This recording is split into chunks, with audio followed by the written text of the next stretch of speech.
PC ജോർജിനെ പോലെ മറ്റൊരു BJP നേതാവും കുപ്പായം തെച്ച് കാത്തിരുന്നതാണ് കേരളത്തിലൊരു സ്ഥാനാർത്ഥിയാകാൻ.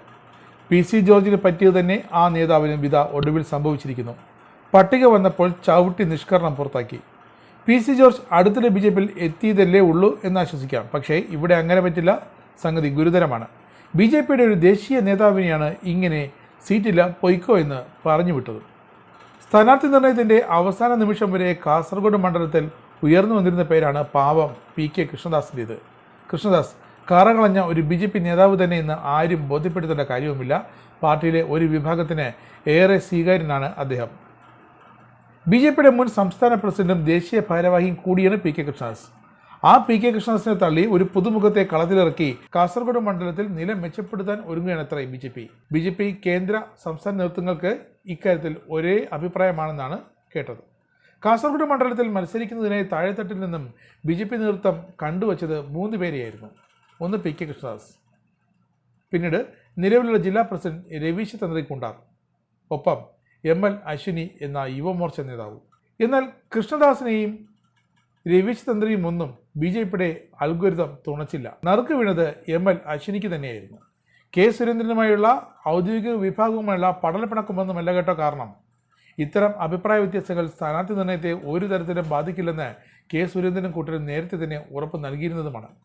ആശ്വസിപ്പിക്കാൻ വേണ്ടി പറയാം, ഈ K സുരേന്ദ്രൻ എത്ര കണ്ട് കൊതിച്ചതാണ് കഴിഞ്ഞ ദിവസം വരെ ആ പത്തനംതിട്ട സീറ്റ്. എന്നിട്ടതായി മണ്ണും ചാരി നിന്ന അനിൽ ആന്റണി അത് കൊണ്ടുപോയി.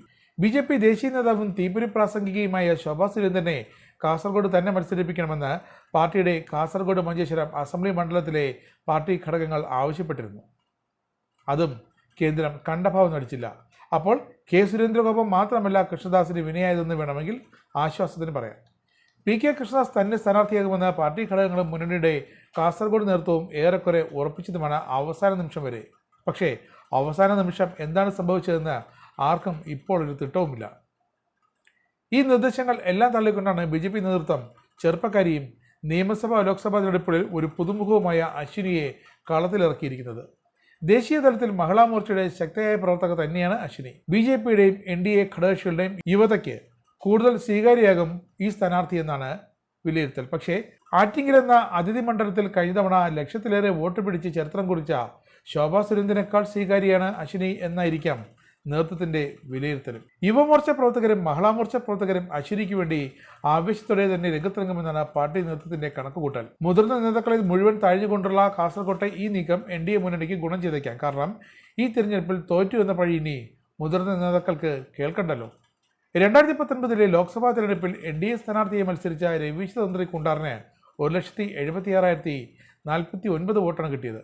UDF MP ആയിരുന്ന രാജ്മാൻ ഉണ്ണിത്താൻ 4,74,961 വോട്ട് നേടി. LDF സ്ഥാനാർത്ഥി KP സതീശചന്ദ്രനാകട്ടെ 4,34,523 വോട്ടാണ് നേടിയെടുത്തത്. രവീശ് തന്ത്രി നേടിയ ലക്ഷത്തിൽ പരം വോട്ടുകൾ ഇത്തവണ ഉറപ്പാക്കണം എന്നതിനേക്കാൾ കാസർഗോഡ് MV ബാലകൃഷ്ണനോടും രാജ്മോഹൻ ഉണ്ണിത്താനോടും ഒരു സൗഹൃദ മത്സരം നടത്തുക മാത്രമാണ് BJPയുടെ ലക്ഷ്യം എന്ന് തോന്നിപ്പോവും ഇതൊക്കെ കണ്ടാൽ.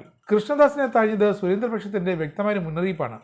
വരുന്ന തിരഞ്ഞെടുപ്പിൽ കാര്യമായൊന്നും ജയിക്കാനായില്ലെങ്കിൽ അതിന് തങ്ങളെ പഴിക്കാൻ വരരുത് എന്ന മുന്നറിയിപ്പ്.